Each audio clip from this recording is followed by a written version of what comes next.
Meeting आहे ही फक्त पदाधिकाऱ्यांची आणि त्याच्यासाठी आज या भागात हर्षवर्धन भाऊ आणि शशिकांत शिंदे साहेब आज आलेले आहेत. तर काही प्रश्न विचारून आढावा पक्षाचा घेतला.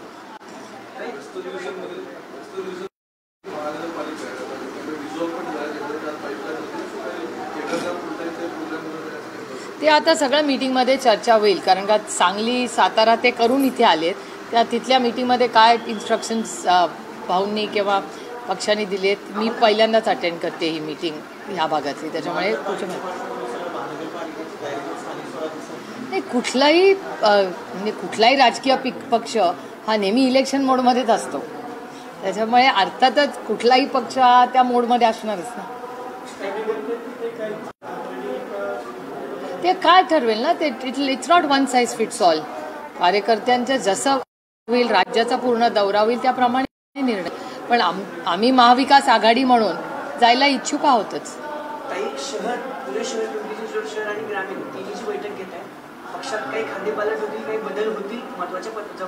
ते आता हा सगळा रिपोर्ट दौरे झाल्यानंतर माननीय जयंतरावांना इथून सगळा जाईल, त्याच्यातून कळेल आपल्याला.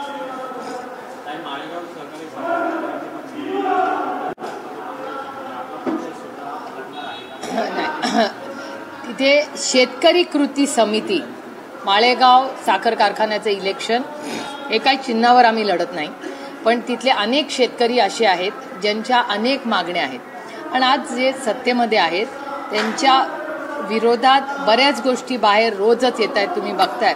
त्यामुळे काही शेतकऱ्यांची विनंती आहे आणि शेतकऱ्यांना त्यांचं पॅनल काढून लढायची इच्छा आहे.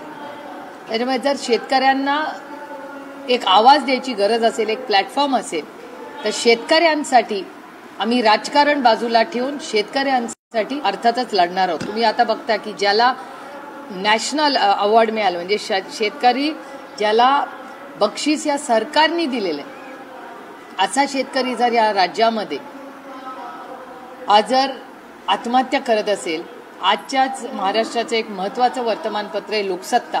लोकसत्ताची हेडलाईन आहे आज की साखर व्यवसाय हा प्रचंड अडचणीत आलेला आहे. आणि काल बारामतीमध्ये कृत्रिम बुद्धिमत्ता आणि शेती ह्याच्यावर एक मोठी कॉन्फरन्स होती आणि त्या कॉन्फरन्समध्ये एक गोष्ट सगळ्यांनीच लक्षात घेतली पाहिजे की ह्या फक्त राजकारणाच्या गोष्टी नाही आहेत, त्याच्यात मोठे पॉलिसी डिसिजन्स असतात. आणि शेती हा विषय आता हा फक्त ॲग्रिकल्चर डिपार्टमेंटचा राहिलेला नाही, त्याच्याबरोबर कॉमर्स मिनिस्ट्रीचाही खूप मोठा रोल आहे. जेव्हा आदरणीय पवारसाहेब दिल्लीत शेती मंत्री होते तेव्हा कॉमर्स मिनिस्ट्री आणि ॲग्रिकल्चर मिनिस्ट्री एकत्रपणे अनेक निर्णय जे शेतकऱ्यांचे हिताचे होते ते घ्यायचे. आता तुम्ही बघताय की पहिला मुद्दा सरसकट कर्जमाफीचा शब्द दिला होता इलेक्शनमध्ये, तो पाळलेला नाही. हमी भावाची परिस्थिती तुम्ही सगळेच बघताय आणि सगळ्या चॅनल्सनी सोयाबीनला ऑनलाईन, ज्यांनी ऑनलाईन भरलेलं होतं त्याही शेतकऱ्यांचा 100% सोयाबीन सरकारने उचललेला नाही. कांद्याची परिस्थिती 40% एक्सपोर्टवर टॅक्स लावलेला तो 20वर आलाय. सातत्याने आम्ही म्हणतोय 0वर आणा तो. कालच तुमच्याही चॅनलनी दाखवलं, वर्तमानपत्रांनी दाखवलं की 800 रुपयांनी कांद्याचा भाव कोसळलेला आहे. त्याच्यानंतर दुधाचं, दूध, कांदा, कपास, सोयाबीन आणि या सगळ्या गोष्टींमध्ये आता गव्हाची पण एक बातमी अशी येते की रेकॉर्ड प्रोडक्शन कष्ट करणाऱ्या शेतकऱ्यांनी केलेले. रेकॉर्ड प्रोडक्शन झाल्यानंतर बफर स्टॉक ठेवून, त्याच्यामुळे बफर स्टॉक राहिलाच पाहिजे, पण बफर स्टॉकच्या वर जो गहू असेल तो जर ते परदेशात किंवा बाकीच्या देशात जिथे गरज आहे तिथे पाठवू शकत असेल तर त्याच्यात गैर काय. आता हे निर्णय पॉलिसी म्हणून थोडीशी फ्लेक्सिबिलिटी ही सरकारने ठेवलीच पाहिजे, नाहीतर कष्ट करणाऱ्या शेतकऱ्यांना 2 पैसे मिळणार कसे त्यातून. म्हणजे एकीकडे कॉमर्स आणि ॲग्रिकल्चर म्हणजे शेती आणि कॉमर्स, वाणिज्य मंत्रालयाचा इथे हा इश्यू असताना परदेशातून टॅरिफच्या ज्या गोष्टी येत आहेत, सातत्याने टॅरिफ्समध्ये काय होणार हाही एक मोठा मुद्दा झालेला आहे, मोठा प्रॉब्लेम झालेला आहे. त्याच्यामुळे टॅरिफचा काय इम्पॅक्ट होईल आपल्याला माहिती नाही.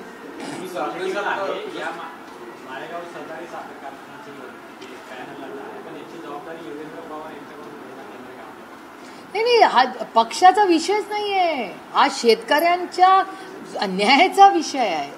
प्रत्येक गोष्ट कधीतरी चांगल्या कामासाठी राजकारण बाजूला ठेवून आयुष्यात लढावं लागतं, तशी ही परिस्थिती आहे की सगळेच जर सत्तेमधले लोक येणार असतील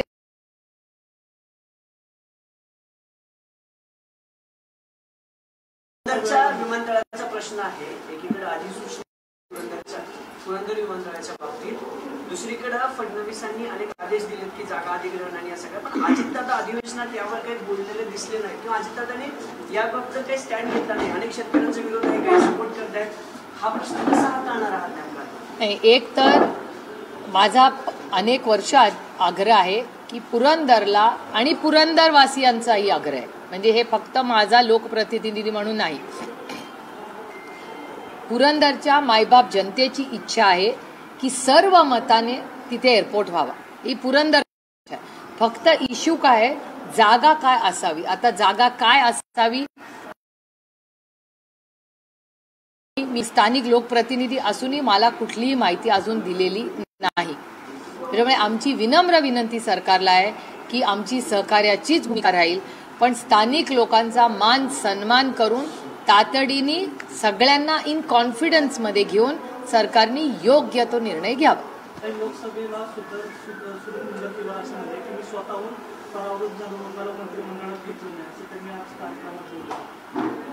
त्यांच्या पक्षाचा आणि त्यांच्या त्या युतीचा अंतर्गत प्रश्न.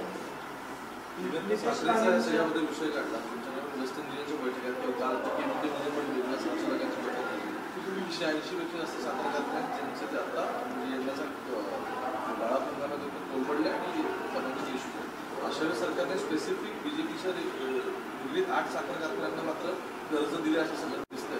काय चित्र मला हे काय झालेलं आहे, एक तर शेती खातं हे महाराष्ट्रामध्ये पूर्णपणे भ्रष्टाचाराने बरबटलेलं आहे.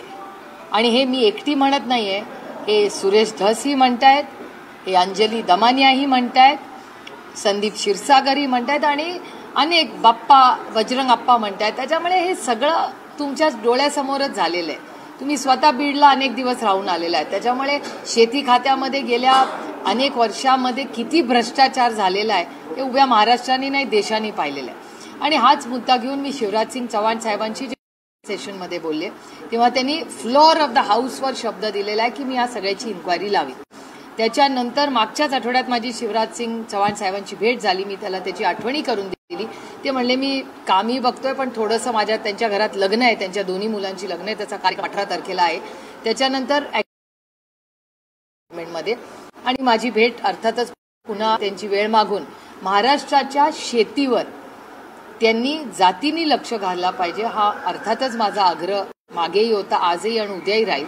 आणि त्याचबरोबर मिनिस्टर माननीय अमितभाई शाह आणि ते होम मिनिस्टर पण आहेत. त्याच्यामुळे एक तर मला त्यांची मागेही मी भेट घेतली होती बीडच्या संदर्भात.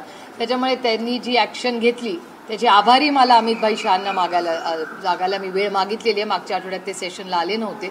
मी त्यांची अपॉइंटमेंट मागितली अमितभाई शहांची 2 गोष्टींसाठी की बीडमध्ये आधीपेक्षा परिस्थिती थोडीशी सुधारली आहे का, हो त्यांच्या इंटरव्हेन्शनमध्ये सुधारली आहे, त्याच्याबद्दल आभार मानणे. आणि पुढे संतोष भाऊला आणि महादेव मुंडेंना आणि पुढे ज्या घटना घडत आहेत त्याच्यात त्यांनीही थोडंसं लक्ष घालून महाराष्ट्राच्या सरकारला दिशा द्यावी. कारण अजून जेवढा वेगाने आम्हाला अपेक्षित आहे सुधारणा होणं तसं होत नाहीये. हेही मी त्यांच्याशी बोलणार आहे. आणि हा एक बीडची आणि व्यवस्थेची बाजू घेऊन दुसरी बाजू कोऑपरेटिव्ह त्यांच्याकडे डिपार्टमेंट असल्यामुळे ह्या कोऑपरेटिव्ह सेक्टरचं आणि साखर धंद्याचं तीही सगळे प्रश्न जे काल ज्याच्यावर आम्ही तर मी पियुष गोयलांची पण भेट घेणार आहे ह्याच विषयासाठी.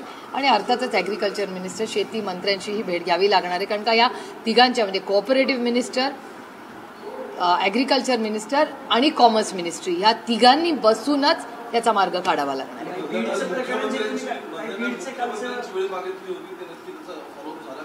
म्हणजे माझ्याकडून फॉलोअप झालाय पण ते कदाचित खूप व्यस्त असतील.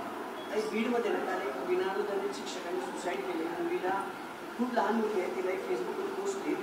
15 वर्ष त्यांनी नोकरी केली आणि अचानक त्याला पैसे मिळते 18 वर्ष नाव पण घेतले बऱ्याच जणांचे. काय बघताय याचा फॉलोअप कसा घेणार सरकार? नाही, एक तर ही अतिशय दुर्दैवी घटना आहे. म्हणजे मागच्या आठवड्यात अवॉर्ड विनिंग शेतकऱ्याची आत्महत्या, त्याच्यानंतर शिक्षकाची आत्महत्या. म्हणजे महाराष्ट्र सरकार कशाची वाट बघते. म्हणजे एवढा मोठा मॅन्डेट त्यांना मिळालं. आणि आज तुमच्याच चॅनलवर मी एक बातमी एका मंत्र्यांनी असं स्टेटमेंट केलेलं आहे टीव्हीवर, जे मी तुमच्या चॅनलवर पाहिलं. खरं तर सगळ्याच चॅनलनी ते कव्हर केलंय की लाडकी बहीण योजनेमुळे सरकारवर बजेटवर खूप आलंय असं स्टेटमेंट तुमच्याच चॅनलवर आलंय. म्हणजे नक्की या सरकारने काय ठरवलंय? जी लाडकी बहीण योजनेसाठी करोडो रुपये त्यांनी खर्च करून जाहिराती केल्या, त्याच्यावर बहिणींच्या विश्वासाच्या नात्याने ते निवडून आले. आज त्याच बहिणींवर आज ते आरोप करतात की त्या योजनेमुळे आम्हाला आज अडचणी होत आहे. म्हणजे आज बहिणींवर हा आरोप केलाय. बहिणी काय तुमच्या दारात मागायला आल्या नव्हत्या, तुम्ही बहिणींना गिफ्ट दिले. आणि वर आज तुम्ही बहिणींना सुनावणार की या लाडकी बहीण योजनेमुळे आमच्यावर प्रेशर येत आहे. ही कुठली संस्कृती? हा माझा पहिला प्रश्न आहे या सरकारला.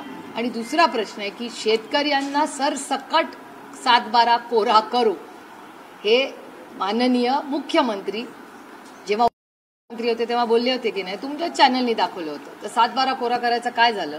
हमी भावाचं काय झालं? त्याच्याचमुळे तर शेतकऱ्यांनी आत्महत्या केली. आणि शिक्षकांच्या पगारासाठी विना अनुदानित करू आणि टप्प्याटप्प्याने पगार वाढवून देऊ हा शब्द या सरकारने दिला होता. त्याच्या पुढे काय झालं? का सरकार पैसे देत नाही? परवाच्या दिवशी तुमच्या चॅनलवर मी पाहिलं आणि वर्तमानपत्रात बातमी आली की आदिवासी डिपार्टमेंट आणि सोशल जस्टिस, सामाजिक न्यायाचे सगळे पैसे त्यांनी कुठे कुठे वळलेत.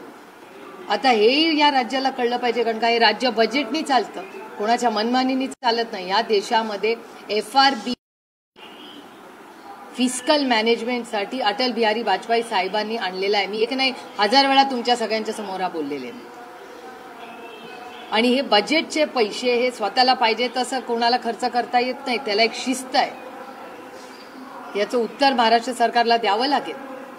सरकार खरं तर याचं उत्तर सरकारकडे अपेक्षित आहे, पण सरकार म्हणजे अनेक मंत्री आता औरंगजेबाच्या कबरीच्या मागे लागले. त्या नादात तिथली सुरक्षा देखील आता वाढवण्यात आली. कुणी औरंगजेबाची कबर हटवण्यासाठी आक्रमक आहे, तर कुणी वाचवण्यासाठी आक्रमक आहे. राज्य पुन्हा या सगळ्या अंतर्मार्गावर प्रवास करते असं वाटतं. माझी हात जोडून या महाराष्ट्राच्या मायबाप 200 आमदारांच्या सरकारला विनम्र विनंती, 200-250 जेवढे काय त्यांचे आमदार आहेत आणि सत्तेमध्ये, त्यांची माझी हात जोडून विनंती आहे की हा छत्रपतींचा महाराष्ट्र आहे, शाहू फुले आंबेडकरांचा महाराष्ट्र आहे. अहो, इतिहासकारक आहेत, इतिहासात जरूर रमा. गलिच्छ राजकारण करू नका. इतिहासकारकांना तो निर्णय घेऊ दे. जो काय अयोग्य योग्य ते इतिहासकारक ठरवतील, काय योग्य काय अयोग्य, हा पहिला मुद्दा. दुसरा, बाकीच्या या गोष्टींमध्ये ह्या बऱ्याच गोष्टी, म्हणजे परवाच्या दिवशी जेजुरीचा जो विषय निघाला, या आस्थेच्या विषय असतात. मी स्वतः जेजुरीला वर्षातून 5-6 वेळा खूप आस्थेने जाते. तो प्रत्येकाचा वैयक्तिक आस्थेचा विषय आहे, त्याच्यात कोणी ढवळाढवळ करू नये या मताची मी आहे. प्रत्येकाच्या आस्थेचा मान सन्मान आपण सगळ्यांनीच करावा, हेच आपल्याला शिकवलेलं आहे, हेच मराठी आणि भारतीय संस्कार आहेत. त्यामुळे ह्याच्यात रमण्यापेक्षा ते इतिहासकारकांना काम करू द्या, ते आपल्याला रिपोर्ट देतील आणि त्याप्रमाणे महाराष्ट्र सरकार निर्णय घेईल. ते करण्यापेक्षा आत्ता जे एक्सपर्ट्स आहेत त्यांना ते काम द्या. आत्ता आपण आणि या सरकारने भारताची आणि महाराष्ट्राची इकॉनॉमी, महागाई, बेरोजगारी, भ्रष्टाचार, टॅरिफ्सवर होणारा इम्पॅक्ट, शेतकऱ्यांच्या आत्महत्या, शिक्षकांच्या आत्महत्या, शिक्षण, ह्या सगळ्यावर काम करणं गरजेचं आहे. आणि ह्याच्यासाठीच तर निवडून दिलंय. आणि लाडकी बहीण योजनेचे पैसे 2100 रुपये कसे होतील याच्यासाठी त्यांनी प्रयत्न केला पाहिजे. राज्यात इन्व्हेस्टमेंट्स कशा येतील ह्याच्यासाठी काम. पण ज्या पद्धतीने महाराष्ट्रात क्राईम आणि एक्स्टॉर्शन वाढतंय, कशा गोष्टी चालणार आहेत या राज्यात? रोज एक्स्टॉर्शनच्या केसेस या राज्यात सगळीकडे तुमच्या चॅनल्सवर आणि वर्तमानपत्रात येतात. कशा इन्व्हेस्टमेंट्स येतील या राज्यामध्ये? तुम्ही म्हणत असता की ज्या त्या लोकांनी हे बघितलं पाहिजे, म्हणजे इतिहासकारांनी. नाही, इतिहासकारक आहे. पाटील साहेबांनी आता असं सांगितलं की हॅलो म्हणायच्या ऐवजी जय शिवराय. ते काय आहे? जय शिवराय म्हणायला काय प्रॉब्लेम आहे? नाही, पण जे ते म्हणजे आता जे शिवराय असं म्हणूनच आपण. हो, पण जय शिवराय म्हणजे शिवराय असं आपण नॉट एट ऑल. प्लीज इतिहास वाचा, मी त्यांची पुस्तकं पाठवीन. जय शिवराय हाय आमच्यासाठी भगवान.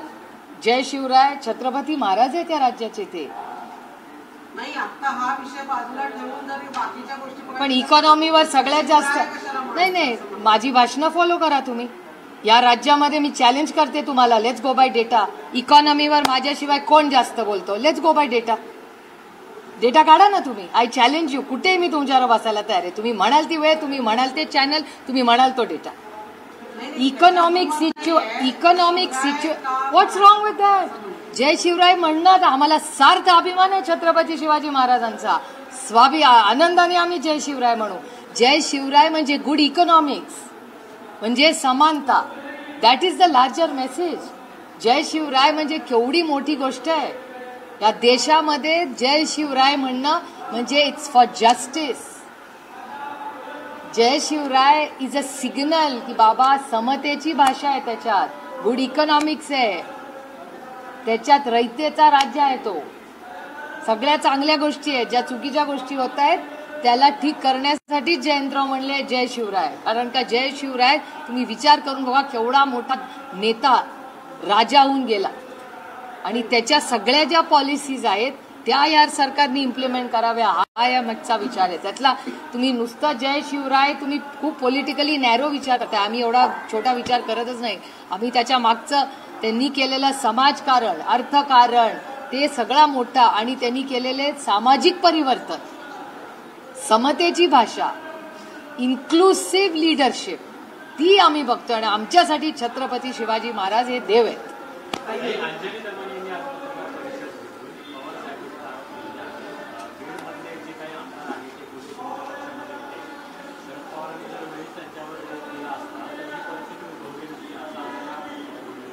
हे बघा ही लोकशाही आहे. मी तर त्या लोकशाहीच्या आवाज दाबण्याच्या बिलच्या विरोधात सगळ्यात जास्त महाराष्ट्रात मी लढते. त्याच्यामुळे अंजलीताईंनी जर टीका केली तर त्याच्यात गैर काय? ते त्यांचं मत आहे. त्यांना एका सशक्त लोकशाहीमध्ये त्यांचं मत मांडण्याचा अधिकार आहे. तुम्ही शिवरायांबद्दल बोलत आलात, यावरून राजकारण नको शिवरायांमध्ये, पण तुमच्या पक्षाचे जे प्रदेशाध्यक्ष या विषयावर बोलताना ते असं म्हणाले की औरंगजेब आणि फडणवीस ही तेवढेच क्रूर आहे. कारण औरंगजेबाची कबर काढणं म्हणजे त्याचा इतिहास पुसणं म्हणजे महाराजांचा देखील इतिहास पुसणं.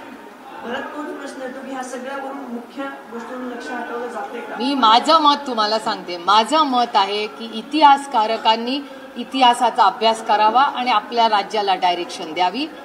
मी स्वतः नेहमी, तुम्ही माझ्या सगळे प्रेस कॉन्फरन्सेस माझी भाषणं सगळं काढून पाठवा. मला इतिहासावर भयंकर प्रेम आहे. ते इतिहास चालू राहावा त्याच्यासाठी ASI आहे. ASI आजकाल ISI वर पण मीडियामधून आरोप होत आहेत. कॅरेव्हॅन नावाच्या मॅगझिननी इतिहासावर ASI वर खूप मोठी स्टोरी केली आहे. त्याच्यानंतर आउटलुक मॅगझिननी केली आहे. आत्ताही मागच्या आठवड्यात एक आलेली आहे, मला वाटतं न्यूजवीक किंवा कशामध्ये. तर इतिहासाचा अभ्यास जरूर व्हावा, तो झालाच पाहिजे. ते पारदर्शकपणे जे खरं आहे, सोयीचा इतिहास नाही, जो खरा आहे तो इतिहास बाहेर आलाच पाहिजे. पण त्याच्याबरोबर प्रशासन, ताई जे म्हणल्या जय शिवराय काय म्हणायचं, उत्तम प्रशासक म्हणून आपण छत्रपती शिवाजी महाराजांकडे बघतो. तेच राज्य, शिवरायांच्या स्वप्नातलं राज्य, हे राज्य महाराष्ट्रात व्हावं हाच आमचा मार्ग आहे. म्हणून मी नेहमी इकॉनॉमीवर बोलते. मी सारखं म्हणते की इतिहासात जरूर तुम्ही करा, पण इतिहासाबरोबर महाराष्ट्राची economics, budget, fiscal deficit management आणि सगळे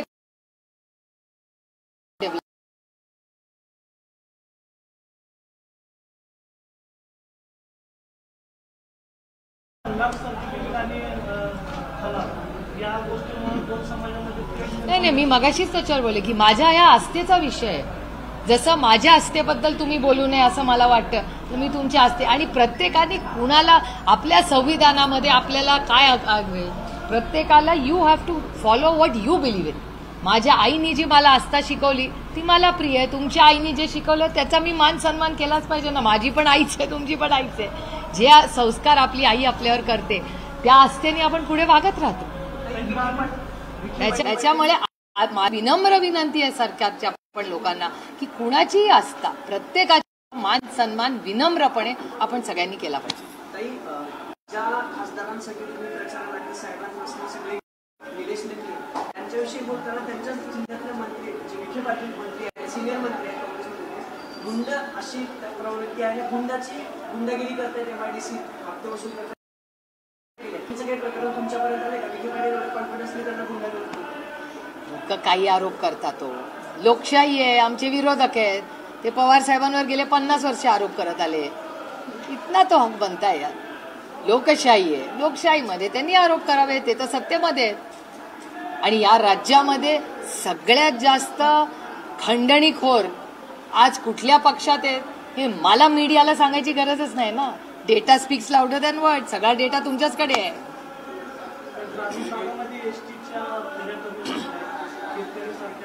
मीच आज as a matter of fact मी आज गेले 2-3 दिवस बारामतीत, इंदापूर, दौंड त्या भागात फिरत असताना किंवा भोरचाही एसटी स्टँडचा तोच प्रॉब्लेम आहे. भोरमध्ये वारंवार आम्ही एसटी मागतोय, बारामतीला मागतोय. आमचं म्हणणं आहे की मुलांच्याकडून मला जो फीडबॅक येतोय की एक तर एसटी वेळेवर येत नाही, आली तर ती थांबत नाही आणि अनेक वेळा ती शिवशाही ज्या बसेस काढल्यात त्या तासनतास उशिरा तरी येतात, नाही तर बंद पडलेल्या असतात. त्याच्यामुळे एसटीला, महाराष्ट्राच्या पूर्ण एसटीला रिव्हॅम्पची गरज आहे. आणि मला असं वाटतं हजारो कोटी रुपये जसे ते मेट्रोवर खर्च करतात त्यातले काही हजार नको, काही 100 कोटी जर एसटी महामंडळाला देऊन नवीन बसेस घेतल्या तर या राज्यातल्या ग्रामीण भागातल्या मेरिटवर शिकणाऱ्या कर्तृत्ववान मुलींना खूप मोठा आधार मिळेल. तुम्ही भाजपला एकदा असं म्हणता की पक्षात आमचे नेते बोलतात, सगळीकडे फोन घेतात.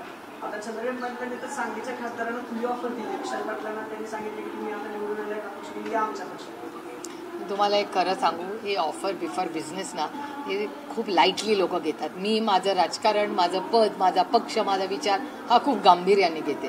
त्याच्यामुळे असल्या कुठल्याही आम्ही काय डीमार्ट किंवा रिलायन्स मधला प्रॉडक्ट नाही आहे ऑफरसाठी. प्लीज माझी विनम्र विनंती आहे तुम्हाला.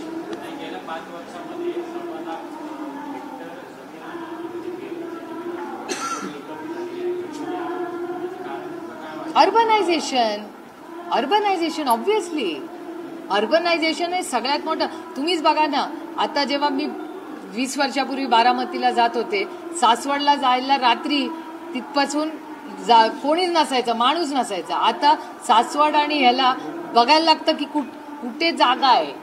कारण का आम्हाला तिकडे आता अशी परिस्थिती अनेक गावांमध्ये झाली आहे की गायरानांवर पण आम्हाला बघावं लागतंय. कारण का पुढचं डेव्हलपमेंट होणार कुठे गावांचं जर गायरानच गेली, कमी झाली. आणि तुम्ही बघताय रेस्टॉरंट कल्चर, म्हणजे सासवड हे काही दिवसांनी जसं धायरी एक गाव होतं, आज धायरी पुण्याचा भाग झालाय, तसं काही 1-5 वर्षांनी सासवड हे पुण्याचाच भाग होईल. म्हणजे वर्ष पण नाही लागणार कदाचित.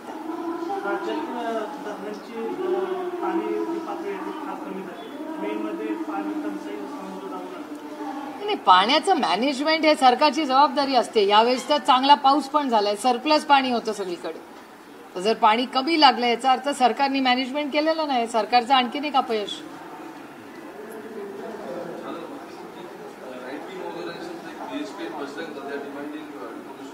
इंग्लिशमध्ये घ्यायचं.